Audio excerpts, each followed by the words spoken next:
Hello friends of .NET, welcome to our .NET language and runtime community stand-up.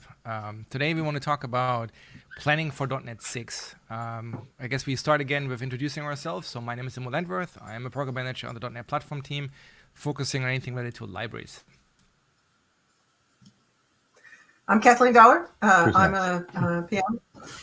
What? Am I next? I think Am so. I muted? No, you're good. All right. Okay.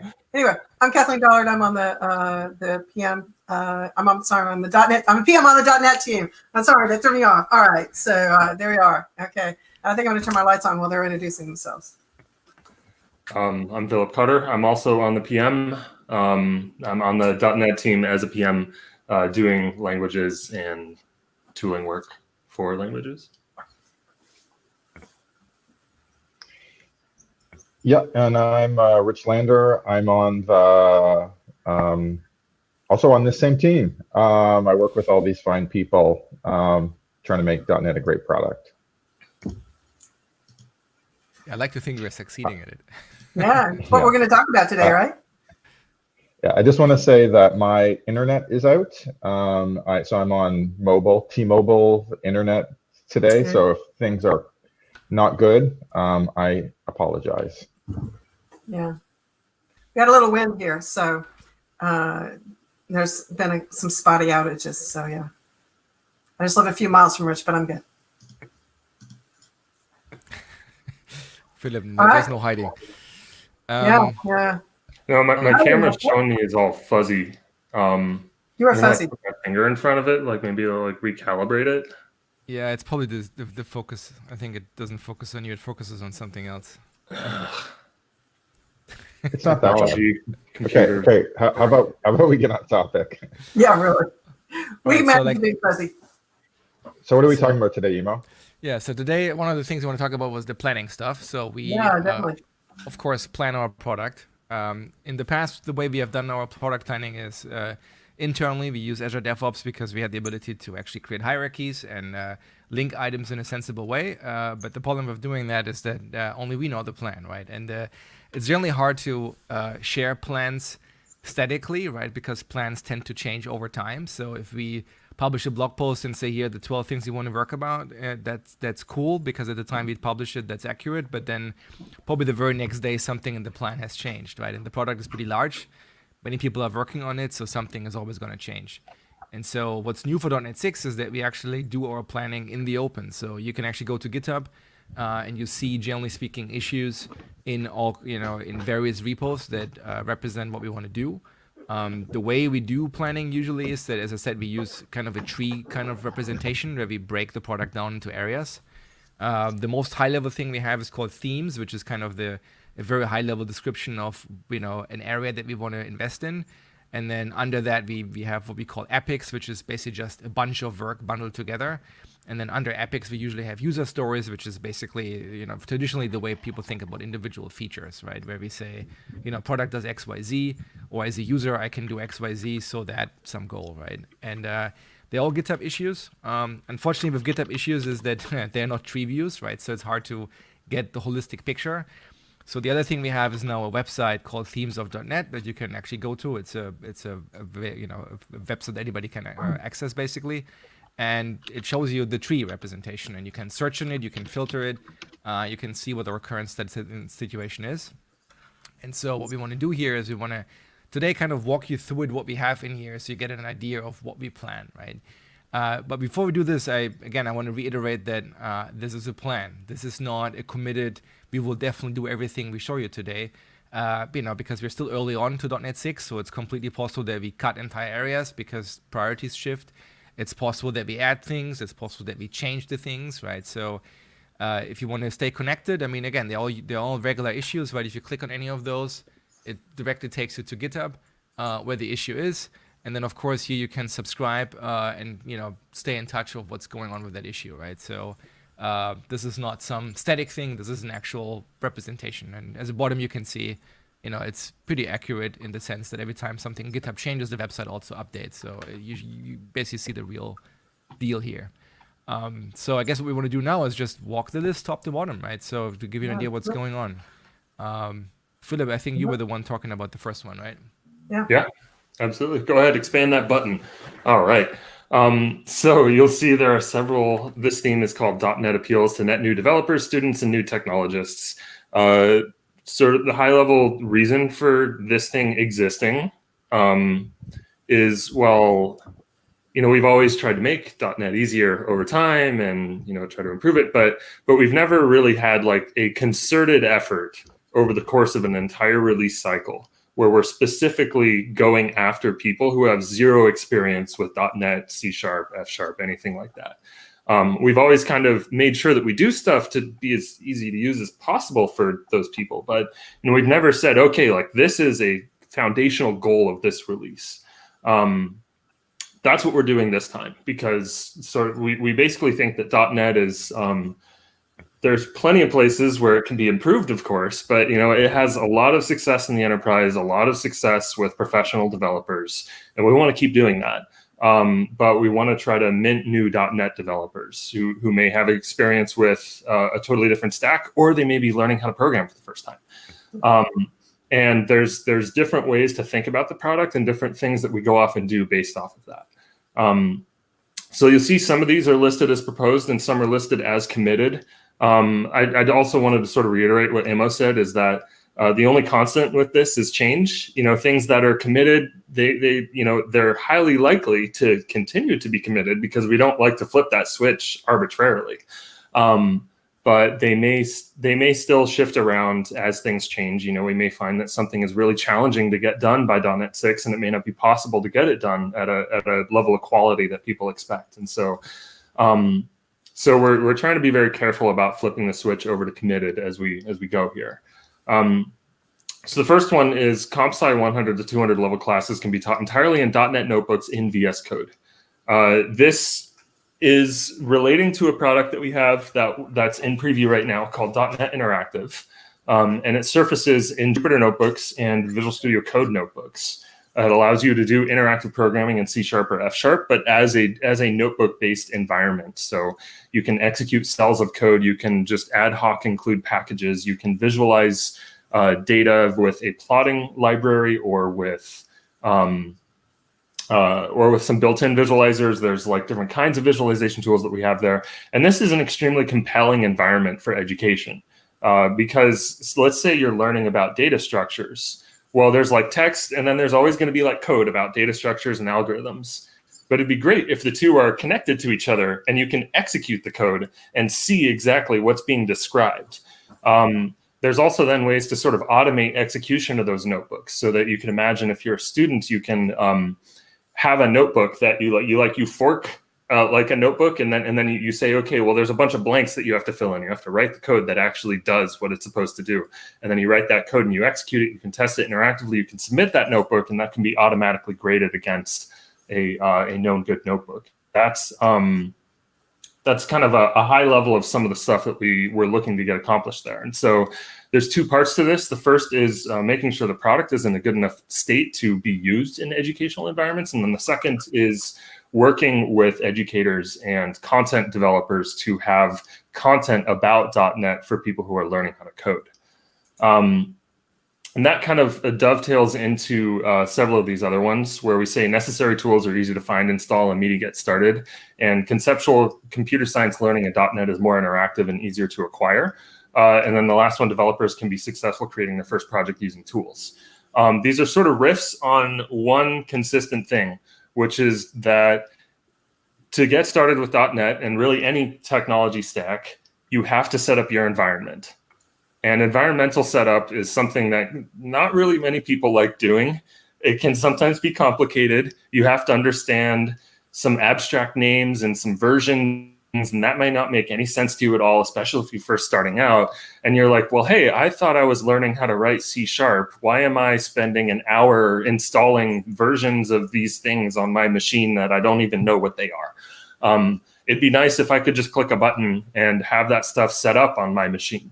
Maybe it takes a little bit of time because it has to download and install some assets, but there's ground that we want to cover there in a bundle or installer. Basically, is kind of what we're thinking. One approach that we might try is say, okay, well, we Microsoft know that there are known good versions of like an SDK and like a .NET Interactive that we know that they're going to work well together. So rather than having you know to install those correct versions, we could bundle them together over time and make sure that there's always a known good package that you can use for an educational standpoint, so that all you have to think about is clicking a button, getting stuff installed, and then writing C# code, as opposed to spending an hour setting up your environment. This is something that we at Microsoft have actually already done for Python and Java. Because both Python and Java have similar problems where you have to set up your environment, and sometimes that can get a little bit complicated when really you just want to learn how to write the code. And so we're looking to accomplish a similar thing here and sort of shift things around as they evolve and we learn more. So then there's another one. Documentation provides a rich set of reference and tutorial-based content to learn from task-based learning. This is basically a way of saying that we want to audit our documentation for getting started with C# and try to make it as task-based as possible. A little bit less of like an academic description of what things are and what all the pieces are, and a little bit more of, you're trying to accomplish this task. This is the minimal amount of code you need to write to get that task done. This is what your output should look like. Well, now you want to accomplish this next task that has to do with your previous code. Well, this is what the new code that you're going to have to write looks like. And then also biasing that documentation towards perhaps some more modern C# features, so that if you're learning something like C# for the first time, you do get to write the least amount of code necessary, as opposed to learning how to, conceptualize C# that may have been common in 2005 versus C# that is common today. So then we have new developers can easily deploy their apps and libraries. We're still trying to sort of figure out the best way forward for that. There's a couple of different options because deployment can mean a couple of different things, and this intersects with the CLI and SDK a lot. One potential way to think about this is when you're building your first app and you want to connect it to a CI system, you're completely disconnected. That CI system and .NET and what you have on your local machine, they don't relate to each other at all. You then have to get into this world of understanding version numbers, understanding a particular build system, understanding the feared YAML files and the weirdness that can happen with that. And it's not necessarily the most challenging thing in the world, but if you're already familiar with that kind of stuff and how to conceptualize how a build is going to work, but maybe there's some work that we could explore there to see how for example, making sure that if you have something set up via GitHub Actions or another CI provider, it always has the correct SDK installed, which you'd be surprised how often that can throw people off. Next one is new developers can learn .NET by building, running, and debugging simple apps. A centerpiece of this epic is top-level statements in C#. Being able to basically strive for, okay, like what's the least amount of code that I can write to get relatively simple things done, and then expanding that out through tools itself. So like one thing that we might want to explore is what project templates would look like if by default they laid down top level C# as opposed to C# contained inside of a namespace and a class and so on. And then thinking about next step actions over with that, right? Like now I incorporate a new file into this project. How do I connect the code between these two files? Say I want to add a package and say like hypothetically, imagine there's no project file. It's just a C# file. And then the tools know how to build and run that. But now I want to add a package. How does that look, right? Would I need to add a new project file? How would I add that new project file? How would I add the package to that new project file? How would I know that I need to go and take these steps as a new person to actually go and do that? And then sort of what can we learn from other stacks about how they approach that similar sort of problem there? So this is a relatively big one. I would, if this one were to be committed for .NET 6, I would say that a portion of it would be committed for .NET 6 because there's ideas here that would take a long time to really sort of flesh out properly. But that one has me excited a lot too, because as an F# developer, I'm used to writing the least amount of code possible to get stuff done. And seeing that, being able to bring that for C# developers is really exciting to me. The next one is new developers don't have to rationalize legacy .NET versus modern .NET and Visual Studio. So this applies to Visual Studio Community, which is the Visual Studio version that is used by students and new technologists usually. If you're brand new to .NET, you're probably not going to be cracking open Visual Studio Enterprise. So you're probably going to be using VS Community. And one of the problems that we have seen plenty of feedback on the internet about is if you're coming into .NET and C# for the first time and you use Visual Studio, you have to understand what the difference is between .NET Framework, .NET Core, and this new thing that's called .NET 5. And that kind of throws people off. It's kind of challenging. If you're a longtime .NET developer, you can probably keep all straight in your head. If you're brand new to like, oh, well, I was just trying to learn how to code. Why is my tool forcing me to know the difference between these sorts of things? Explore what maybe it looks like simplifying the file new project experience so that instead of having, like 8 templates that you have to pick from, there's a couple of templates that have a few next steps in them that optimize for kind of more modern defaults, so that if you're coming into the stack for the first time, you're really on the .NET 5/.NET 6 train.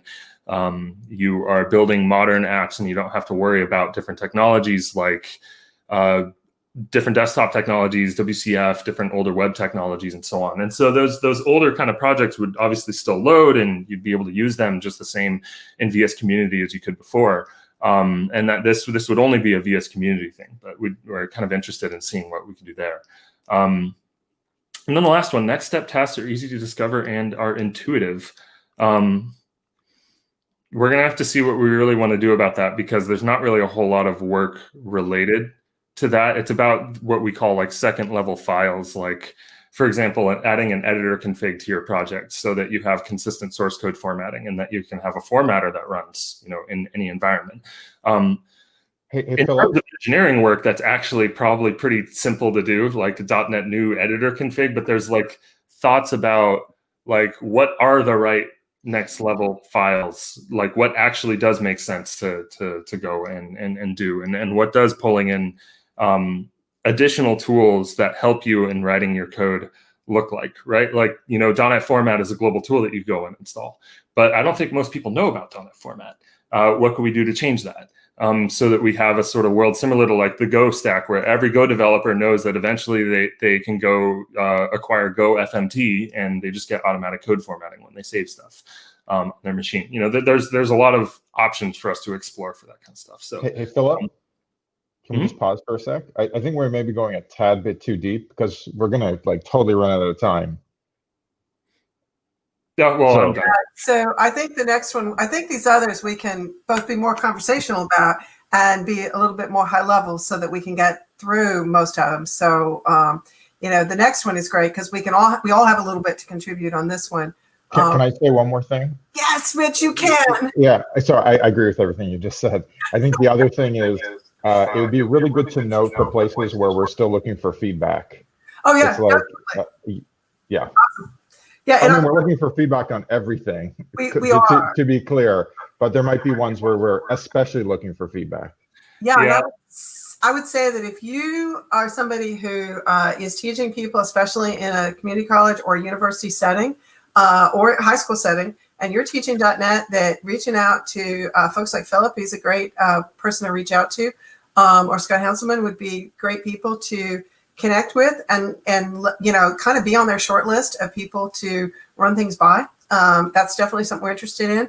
And that whole space, and we want feedback on everything, but we got to get rolling or we're not going to get through this. And we do want to give you a general idea, because on all of these, you can double click them. You can go deeper on your own. So I don't think we're going to need to go that deep on everything.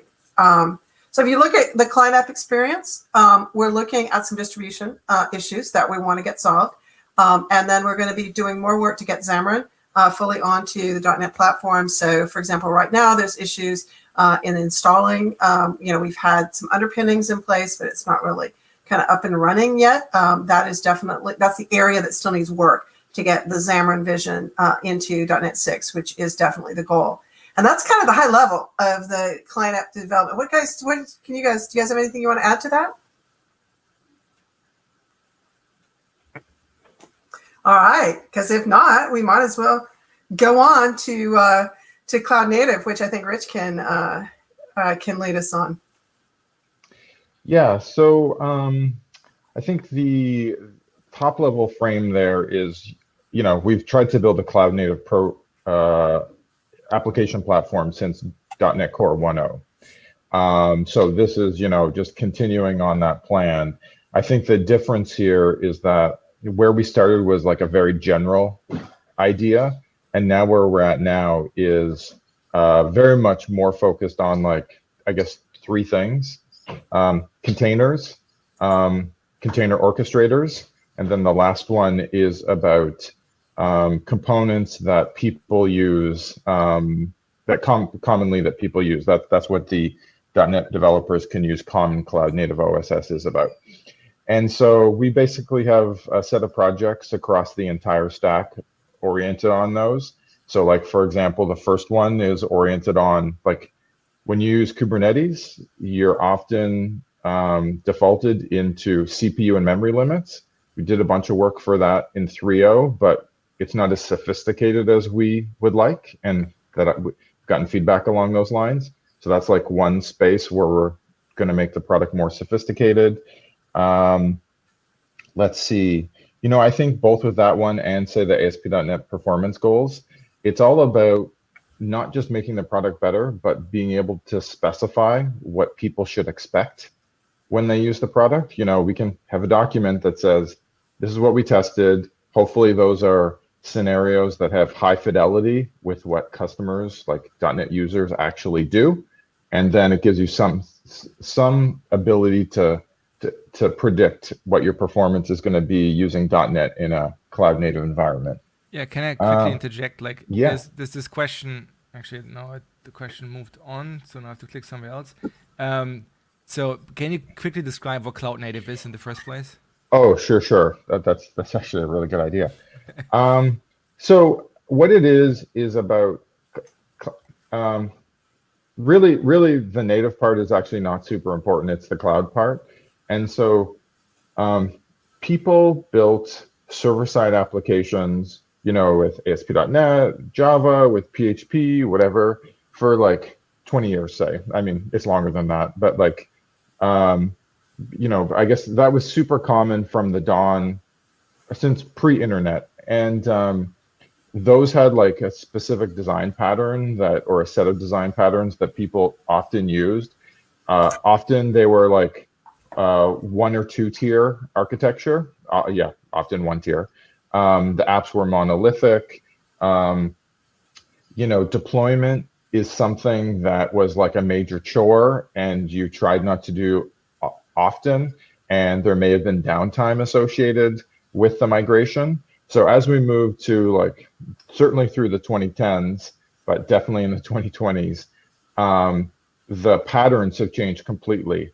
And so, and also people are often deploying apps to the public cloud instead of to hardware that they themselves maintain. And, constant uptime is an expectation, much better performance. And so basically there's a whole set of characteristics and patterns that are associated with cloud programming that are very different than the type of apps that people were building in 1995. And so having an app platform that's oriented and on those characteristics and patterns and makes it super easy to achieve them is what cloud native is. At least that's my answer. All right. I think I'm done talking about this. I think. Are we done with this one? Yeah, we're super focused on it. This is like super high priority for us. So we have a couple of broad themes across the enterprise. So our thinking around enterprise is, where are you going to run? What kind of environments are you going to run in? How are you going to get both installed .NET installed and then also cleaned up? And then we have some other things like building reliably from source is something where .NET Core, you can understand that for the people that need it. It better supports our partners that build us from source, can support anybody who wants to do that, including private, an external customer who wants to have that, do that themselves. So, and then we've got support on Linux. So we have the platforms that we're going to, how do we get onto those platforms? And then we have an area where we want to better support IT and IT engineers. So people that are managing large enterprises. And that's a lot of things. It has to do with part of our private cloud is one of the aspects of that work is also to be able to allow you to install easily and know when things are going to be ready to update so you can manage your environment, know when to push things out. We have some cleanup efforts that we're doing, starting to do on that as well. We're not sure what's going to be, there's committed across a broad set of things, but not everything in that group is committed. But that's the way we're thinking right now about enterprise, better supporting our enterprise customers in order to manage large environments. So that's kind of the themes that we have across that. What else do you guys want to add to that? Rich, I know you know a lot about the whole Linux world, which was kind of new to me when I came to Microsoft, and now I'm obviously a lot more up on it. So is there anything we're doing with Linux that you're, you want to comment on? I think one thing is, which is somewhat similar to air-gapped, is just this idea of making sure our packages are in the places where people expect them to be. And then also, if you want to mirror package managers into your environment, then you can do that. So this whole those sorts of things. We know that we are more painful than we want to be in this space. It's going to be something we're going to think about over a couple of releases, I think. But we're definitely going to see some stuff coming in .NET 6. And you can double click into some of these things because some of you are probably like something on here is like, oh man, I need to hear more about what you're thinking on there. And again, we want feedback if these are important to you. So yeah, I think Immo, we can fly on to the next one and try to get ourselves a little bit more back onto a schedule since we've got about 6 left to do. Yeah, I mean, I think we are doing well time-wise. Okay, good. We can calm down on the time. So the next one, there's actually a decent-sized detail here, which you may want to read. So I've actually linked Can you increase that font just for? Yeah, I just want to it's like basically here in the GitHub description behind the theme, there's a document linked here at the very end. And that kind of is a very long document, so you don't need to read it right now. But basically, that document kind of describes the high-level summary of what it is that we are trying to solve here. And the document is, of course, written, by us or specifically by me. So it's kind of a brain dump on what I think the problems are. It is worthwhile pointing out, though, that we started a working group with the .NET Foundation, which is the .NET Foundation organization, not the .NET org. And we work with, I think it's like 8 people from the community to effectively define what the problem spaces are that we want to do and the particular things we want to improve. And some of the stuff is actually feature work, and some of the stuff is not feature work at all. Some of the stuff is just very generic stuff that we believe, Microsoft should help drive or, basically provide either the voice or just actual funds to do them. So, for example, one area that we identified has nothing to do with features. It's just, open source is not really funded very well, right? There's this whole problem that we have in the ecosystem about maintainer burnout, that people basically feel like they, their open source work competes with their life because they have real jobs, but the real jobs are not them working open source. Their real work is whatever it is, and then they work on open source in their spare time. And, based on, anecdotal evidence, but also based on some analysis we have done, the vast majority of the NuGet packages that, we know are open source. And then when you actually spot check them, the vast majority of them are provided by individuals that do work in their spare time, right? We have very few open source NuGet packages that are done effectively by a company where people are paid full time to work on them. I mean, of course, all of us here on this call have the luxury of being paid full time to work on open source, but that is a very rare situation. And so there's plenty of blog posts that were coming out over the last month. There was one on Stack Exchange that talks about the funding issue in open source.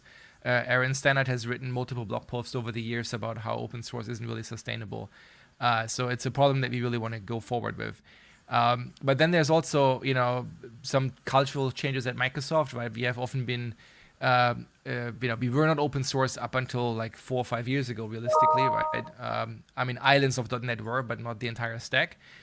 So we have tried to change the way we think about open source and that we think about engaging with the community, but there's still issues that we have. And so one criticism that we often get is that Microsoft sucks the air out of the open source ecosystem because we built something that the community either has already built or is building right now, rather than us joining efforts that already exist, right? And that kind of creates a situation where people feel sometimes, threatened or afraid that when they invest in something, that Microsoft will come 6 months later and then, take the cake, so to speak.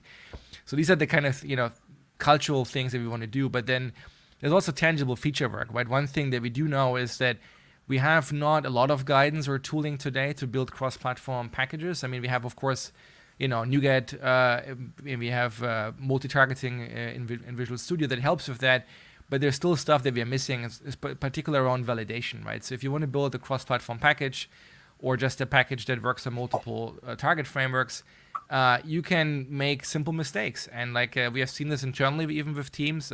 My favorite example is the Active Directory team that build a NuGet package that works on, supposedly on .NET Standard and Core, but then the .NET Standard binary isn't compatible with the Core package, which means many things just don't work, right? And it's an easy mistake to make. And so we want to do some tooling that helps people with that. But also guidance, right? I mean, we have guidance on open source packages in general, like what you should do, but we haven't really done a lot of guidance on how should you solve particular problems of what should you do when an API only exists on one platform? How should you encapsulate an operating system specific API? And so these are the kind of things that we want to do there. The second thing kind of has more to do with us collecting data. My document basically makes a lot of assertions and assumptions.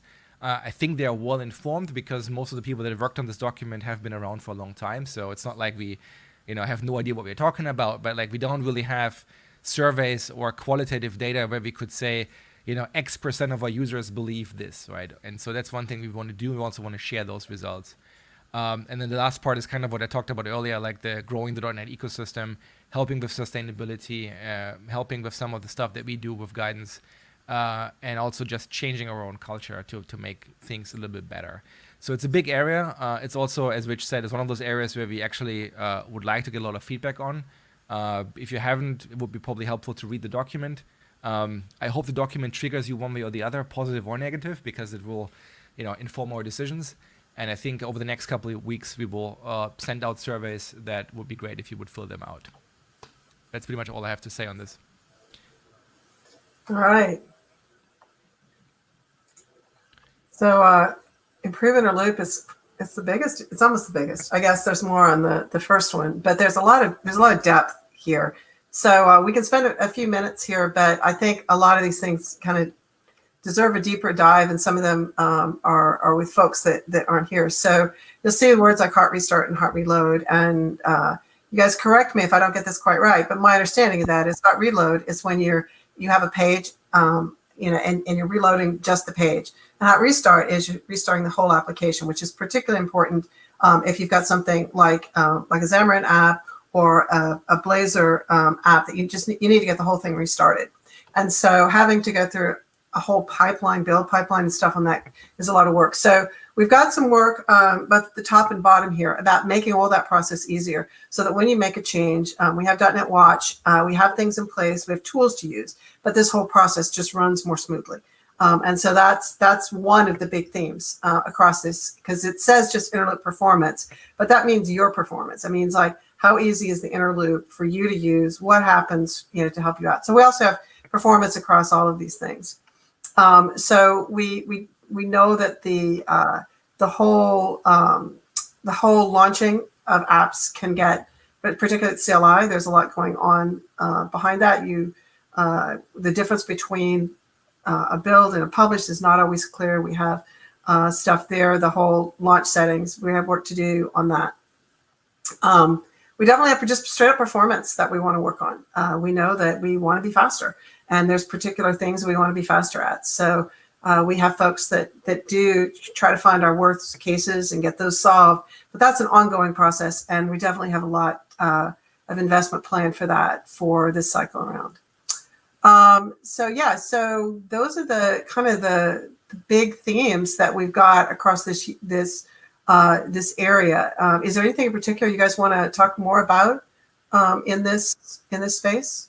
I just put up what I thought was a very good question, which is super tied to inner loop. So maybe you can address that. Yes, I can address that. This is something I know something about. I'm afraid that Blazor WebAssembly heart reload is not my thing. So yeah, source generators, a couple of things on source generators. First is they have been, they apply a whole bunch of places. And so that the space of source generators is growing quite significantly. And so I don't know if people are actually seeing performance issues yet, or it's just very much on everybody's mind. So the inner loop experience of using a source generator is very good. The inner loop experience of building one is actually there, but hard to find. And so maybe we should do a session on source generators in general. So I'm working on some writing, but unfortunately it's not ready yet on, how do you test?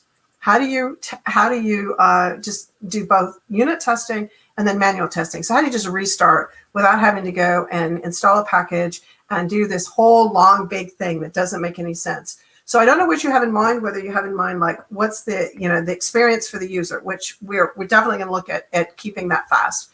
And then there's the question of what does a developer actually do? And the core piece, which is not in the samples, is the driver. There's I think it's called this, I'm not remembering the name of it. Generator driver is the core piece of that name.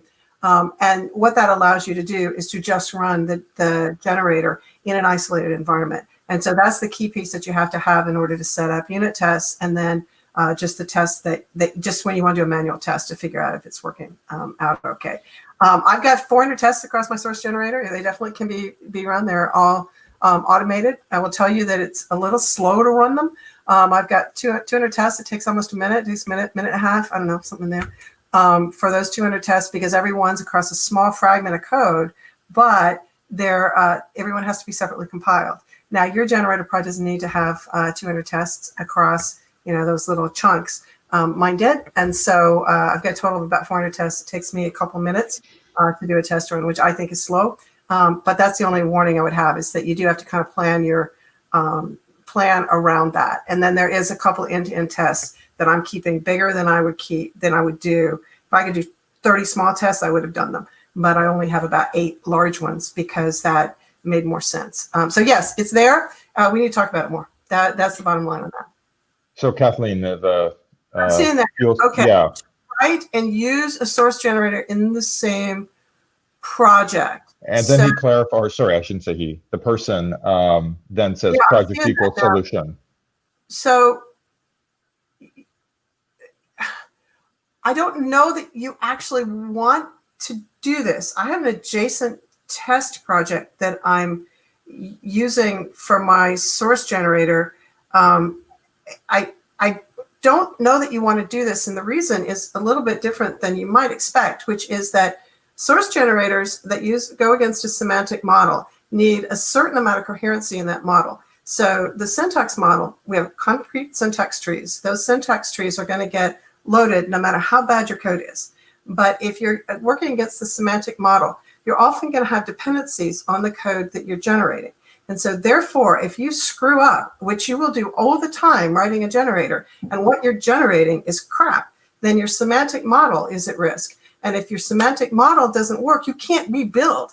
And so that is not, I don't know if that's a workable interloop scenario to be able to, to be running on something that's like, doesn't have all its code correct. So if you're talking about running where you have your source and your generator and your output all in the same project, if that's what you're talking about, I think it's going to be pretty hard. So why would this be a session on this? I think we should go on and do a session. Okay, fair enough. Fair enough. Okay, because I think this is great, but we could talk about it. We could talk about it for the full hour, and we have a ton of other things to talk about. Well, two more big things, but we only have 15 more minutes on schedule. So I think we should think about maybe next time we'll just do the whole thing on source generators. We'll have a guest. We'll have a guest or two from the team and go deep on that. And somebody asked earlier about F# source generators. So let me just throw out the two things. First, F# needs it less. And second of all, that it does not use Roslyn. So as long as F# does not use Roslyn, these source generators won't work with F#. It would have to be something that used that compiler instead of the Roslyn compiler. All right. So let's go on. Let's see what we got next. Who wants to lead this? I think this is Richard's, right? Oh yes. Yeah. So I will define this from the start. PGO. That stands for Profile Guided Optimization, and what that basically means is when an application is launched, it does a set of things often, and if the app is used in the same ways often, then the app will do the same things, execution-wise at a low level, quite reliably and predictably. And so if we know that, if we were to know that, then we might be able to take advantage of that and, do certain things to provide better performance. And so what profile guided means is basically exactly that. What we do is we record information about an app's, startup typically, but not necessarily only that, into some file. And this is done on a dev machine, typically, although not exclusively. And then we basically feed that back into, then the app has that information when it's actually running in, say, a production environment, and then can be a bit more intentional about choices that the runtime makes to get the app to run quickly. That's kind of the short version. So it's a feedback system. It's kind of, this is a horrible analogy, but it's a little bit like, how exhaust from a internal combustion engine vehicle is sometimes fed back into the engine for particular characteristics. Anyway, so we've always had we have a couple PGO systems. It's something that has never been super well productized, and so we want to do that. And there's actually quite a lot of breadth and depth to this topic, but it's probably about where I'm going to stop. I guess I'll just say one more thing, which is we have had a PGO system. It's been proprietary and not really proprietary on purpose. Like from a strategic standpoint, it's been proprietary because it is so horrible to use that other teams at Microsoft can't even use it. And so part of this is building a new PGO system that anyone can use, and it will not be proprietary. I think that's all I want to say. Sounds great. All right, so then the last one is kind of sort of a grab bag. So one thing we try to do as well in every release is that we also kind of have some sort of clip where we just finish the things that we did last release, or some sort of continuous investment that we want to do. We want to book it somewhere so that we don't overload the team. And so there's like various areas here that we want to look into. Last release we did a lot of annotations for platform compatibility that we want to expand to other areas. So there's WebAssembly capabilities in it. There's has to do with more configurations. So we currently don't include version number information, for example, which we want to do. But also for a linker, we want to add some sort of annotations that actually help you when you start linking your application, that makes you aware when you use APIs that are not very linker friendly, right? Because if you use APIs that take strings, for example, to find types and instantiate them, then the linker doesn't have knowledge about this. So the linker might actually remove those APIs, and then it will fail at runtime. So these are the kind of things they want to do. There's some other experimentation we want to do, like I think with AOT in particular. And then there's also some stuff you want to do for machine learning, which I'm not entirely familiar with. It's like a whole bunch of stuff. So yeah, that's kind of all I have to say for this. It's kind of like continuous improvement, if you will, of like what we did last time.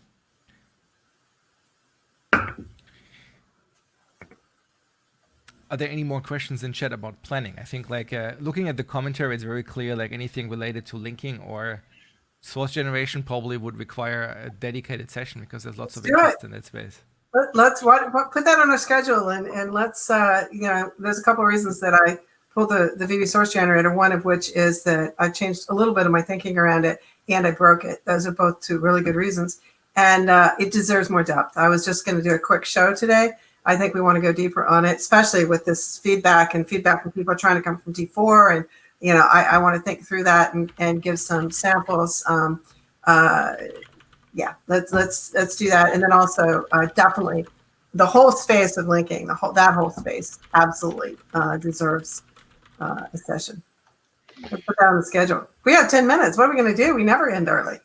Well, I have a question for the group, which is, this list on if we collapse it to its highest level, is on one level just completely arbitrary.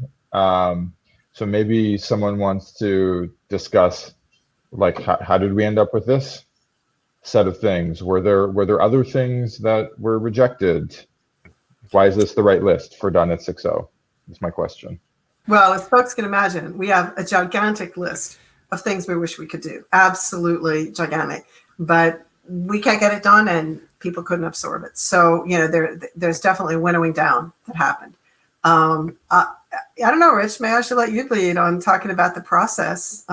We did go through a process. It was, we had deep thought and conversations, and we're continuing to have deep thought and conversations on that. But what do you have in mind talking on how to cover that? Well, I have my thoughts, but I'm gonna let someone else. If anyone else has an answer, I'm gonna yield to the floor. I can talk a bit more high level. So like one thing that when I joined the team as an intern 11 years ago, I asked our basically the Scott Hunter of the day. I asked him how do you do planning? How do you is it just somebody decides on a list and hands it down, or do the developers come up with that? And his reaction was, that's a good question. Basically, I think almost all of our planning, usually when it works well, is a combination of what we consider top-down and bottom-up, right? So top-down is basically traditionally the leadership, and that usually involves the PMs or the leads or the architects sit together and come up with something, right? And then that something is usually a complete, brain dump of here's 500 things you want to do, and then we try to organize it into something that is somewhat cohesive into areas, which is basically what the themes are, right? And then normally what we do is we assign owners and we try to say, okay, please please write a document that explains what you want to do here so we can actually have some more context on what these things actually mean.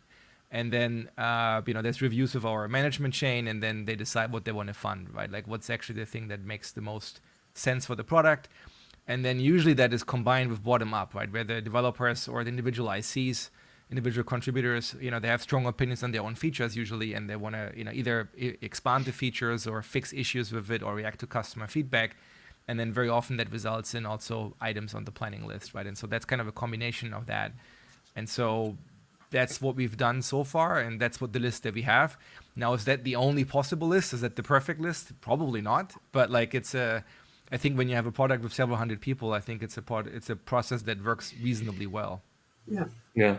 And I'd say a lot of that input from developers, especially in the bottom up side, both developers and PMs, is, a lot of this stuff, it's not created in a vacuum. Like, we don't just one day be like, okay, I guess it's time to start thinking about .NET 6. Let's just pull things out of the air and throw those on the document and see what gets cut. We're consistently talking with new users, paying customers, trying to identify like what they are struggling with and trying to solve some of their problems as a part of this planning process. And, if I have what may seem like a disproportionate number of people in my inputs who are telling me that like X is an issue, then I'm very likely to propose that during the planning phase, because I'll be like, hey, we should address X because, I get a lot of customer feedback about that. So yeah, the more feedback, the more your problems get represented on lists like this. We should definitely address this question. We did at the beginning. Let's address it again. The answer is, it is most definitely. There is nothing here that is guaranteed to land. We work off of this is what we're thinking about, focusing on, working on, and you can imagine with the list this long, things can run longer than we expect. We're not pessimistic when we create this list. It's definitely not a list that we say, what do we know we can deliver, and that's all we're gonna admit to. This is very much a part of open planning, and so we are telling you what's on our mind, what we have. We also, some things here are marked as not even committed. Even what's committed is absolutely not guaranteed. We are looking at this as a process we are willing to invite you into. We are inviting you in to give feedback, to see what we're doing. We have to show you in order to get any meaningful feedback. And you can imagine this goes across numerous teams. There's significant complexity in this. But this year we decided that for .NET 6, we wanted to share and let people get involved in that. You won't see everything there, particularly when we're interacting. We have things that we're working on for the purpose of an internal partner or something, but almost everything's there. So it's definitely not guaranteed. The other thing you might notice is languages are missing. And there's a reason for that. So the languages work in a different mechanism. So if you think about .NET and all the things you just saw, if you step back for a second and imagine how much of that is interrelated, how many times something for the, let's make it simpler for new developers, requires work from 4 other teams. And so there's this huge complexity in bringing that together. So we have to plan at that level for the breadth of the experience. That's important. But the languages, they sometimes do something for a particular feature. There's top level programs is a great example of that. But it's much more constrained than this deep interaction that the other teams have. And so the languages run on their own mechanism. That, for example, for C# Lang has meetings. We have a backlog. We work through that, and we put things onto we're currently worried about. So we're currently would like, now that we have Nullable, to do something about things being required in an object initializer, so that you can, we can support that init property that we put in C#8. C# 9. So C# 10 may have that. So these features for C#, you can best track that at C# Lang. I don't know about F#. Phillip can comment on that. But those are much more, we're thinking as we move. And so that is much more features play into other features. We look at groups. It's a much more complex conversation, but we do have meeting notes, and so you certainly can follow that if that's particularly important to you.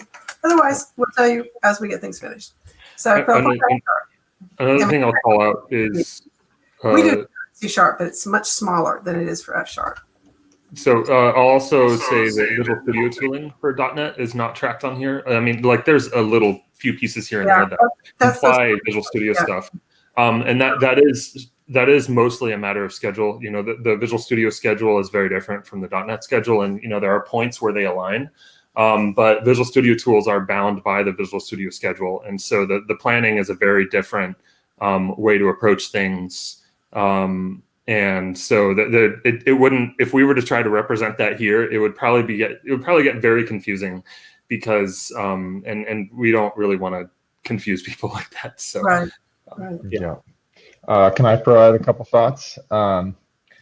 So just want to correct one thing Phillip said that could be misleading. Phillip, you stratified users it sounded like you stratified users that we care about into new ones and paying. So that is not true. There is no such stratification. So those could be two user groups, but there's a lot of other user groups that we care about equal to those. So I just wanted to get that off the table. Back to the how do we come up with this list question? There's lots of ways to think about that. One way that I think about it is kind of backward looking and forward looking. So, some of these, features and themes very much are oriented on making existing experiences better in some way. And obviously that's something that's super important to go do. Other ones are a little bit more oriented on what might be coming next in the industry. And that might not be something that you or your organization is going to care about for 5 years. But it's super important to us that there's a set of developers that use .NET that are kind of more in the bleeding edge. It's super important that their scenarios are satisfied and that and that they're happy continuing to use .NET in those kind of bleeding edge things.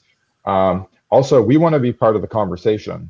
So in this, it's hard for us to have a well-justified opinion about what's coming next in the industry if we're not part of it in some way. And so some portion of our effort goes to these kind of what's coming next, making sure .NET's relevant, making sure that we have an opinion I should say viewpoint. I hate this word opinion. A viewpoint that we can articulate to kind of other players in the industry. And also when we often get people coming to us and saying what do you think about this? What's your guidance for this? I really am unhappy when we can't offer any story at all. We don't even have a viewpoint on that topic. And so again, it's important for us to invest in this forward-looking space as well. So I think the list is kind of oriented on this forward-looking, backward-looking thing as part of its creation. That's my answer.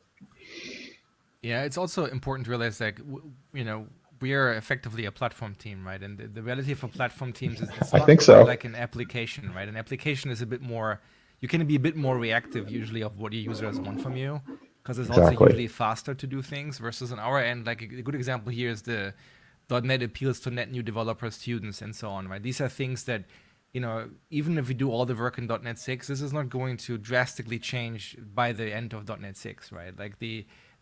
A lot of stuff is long yield work where we have to say, okay, this is an area that we want to do. It might take us 2 years to get there, but if we want to be there in 3 years, we have to start now, right? It's the same thing when I joined 11 years ago. Everybody talked about cloud. And at that point, I was an enterprise developer. I didn't care about cloud at all. I'm like, why is everybody talking about this cloud stuff?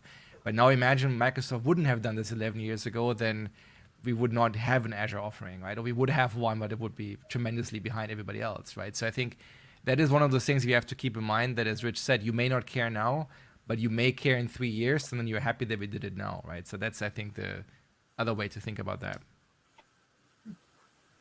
Yeah, you should have said cloud offering and not Azure offering in this context, as it relates to the .NET team. Right. for sure. So, anything else to add, or should we just wrap up? Yeah, I just, we've had a lot of really good stuff going on in chat. I wish I could have kept up with all of it, but hopefully hopefully we answered the key questions that people had going on. I think the two things I take away is we should really plan for 2 streams that are specific for source generation and one specifically for linking. I think that seems worthwhile. Yeah, we can figure out whether linking in isolation or linking in some of the stuff that goes on in that space, just the whole, that final pipeline, and we might touch on some adjacent issues in that, like AOT, just same general. Let's get the right bits when we're done. The different aspects, completely different aspects of it. But at the end of the day, how do you get the right final bits? There's a set of stuff. Maybe it's 2 issues. Maybe it's 2. I think some themed ones here is good. We're going to be trying to let you all know what we're doing a little bit more ahead of time, so you can join us. But yeah, sounds good. Okay. Immo, you muted. You muted yourself. We had to do that once during this meeting. Exactly. So, Rich, do you want to talk about something? Because you just tagged the question. Kind of. I was just wanting to say, we're focused on this. Is definitely part of it. So I think the only if thing you're an enterprise developers and there's particular area of concerns, you might let us know, because this is something that we have a set of issues we're doing right now, but it's going to be ongoing. The enterprise, certainly we wanted to be agile first, and so we got there, and now we want to fully support what enterprises need, and we're starting with what we think is the biggest issues, which is largely around management and support.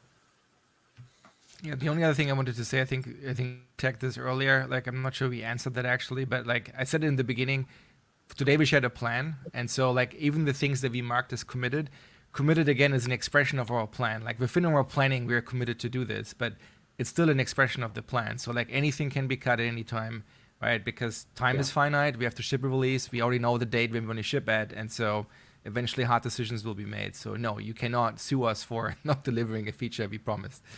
That's not. Please don't even yell at us. We really, we're trying to share our best current understanding, because we think that's what we want to do, and it's consistent with open source. It's consistent with what we want personally and as an and as a division. Yeah, I was actually going to make a comment on this, which is I would say 20% of the themes will be dethemed before we ship, and like 30% of the things underneath it will be cut. Like let's not let's not what's the word I'm looking for? Sugarcoat this. This is a great list. It's the list of intentions. Tons of stuff is going to get cut. It just literally always happens. Some of it will get rethemed for .NET 7. Some of it may no longer seem relevant. So this is our plan currently. Yeah. And we're trying to be as accurate as we can at this point in time when we say that something is committed.